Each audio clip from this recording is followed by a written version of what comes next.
You are in the process of writing the next big best-selling book. So, whatever you do, don't get distracted. One of the biggest issues when it comes to writing and staying consistent is when people become distracted.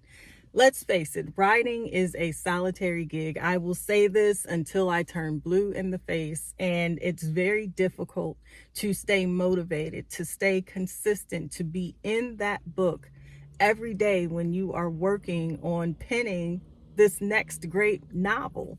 So distractions will sneak up on you. We all live in life, right? And life has a tendency to throw snowballs at you until those snowballs turn into an avalanche. And next thing we know, life be lifing and you've stopped writing that book. I am here today to tell you to be mindful of distractions. If you are planning to write a book, if you are in the process of writing that book, if you want to in future write a book, you have to know when to stop, take a breath, and recognize that whatever is going on is a distraction. One of the things I do is sometimes at least once, maybe twice a week, I will leave my house and go write somewhere else. Today, before I get started writing, I am talking to you, but I am at a coffee shop. And usually I will go in because well, there are people I do know that frequent this coffee shop, but I know I'm going to sit there for at least 2 hours and get some work done. I'm not going to worry about the dishes that I have to do in the sink, or I'm not going to worry about the floor that needs to be swept or the bathroom that needs to be cleaned. The dog can't stop me and ask me to take him outside right in the middle of a great scene. It's just a way to stay focused for me, and those are the things that I need. So hopefully this is a tip that can work for you as well. Go somewhere so that you can really be immersed in your story. And if we eliminate distractions that happen around our house sometimes, because it always does, it helps keep you on track. I go in, I order, I don't spend a lot of money, y'all, because, come on, times are hard right now. Gas prices are through the roof. And this particular coffee shop is not that far from my house. So, and I try to stay close to home because nobody is paying for these gas prices, okay? But it's not a lot of money. Go in and get a cup of tea. Go get a cup of tea. In fact, I bring my own cup. I bring my own cup and it stays hot while I am sitting there for 2 hours. Is one of the insulated ones. But get a cup of tea that's only a couple dollars, and you can sit there and be at peace and work without any distractions. For me, the times that I become distracted are the times where I am thinking of the next scene. So oftentimes I will have a Rubik's Cube.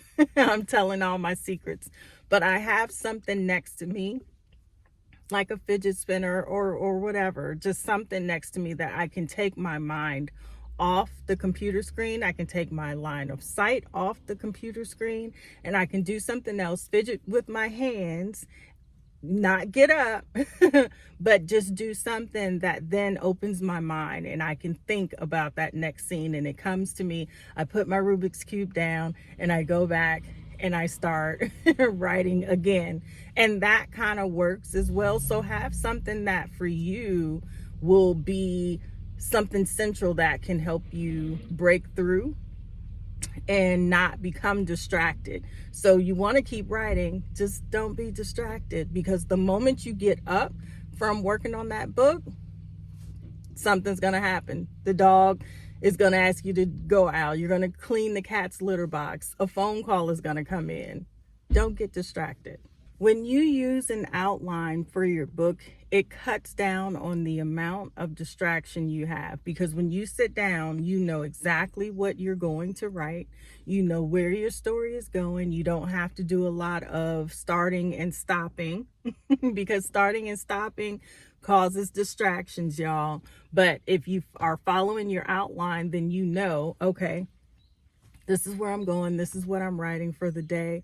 and you definitely have a plan. So when you sit down and you write, have that plan ahead of time.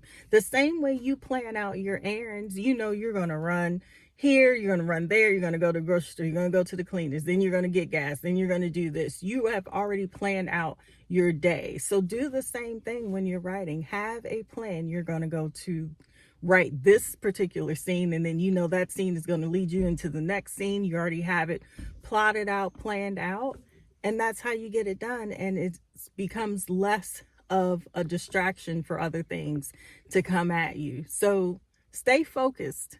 Stay focused. And guess what? Stay focused.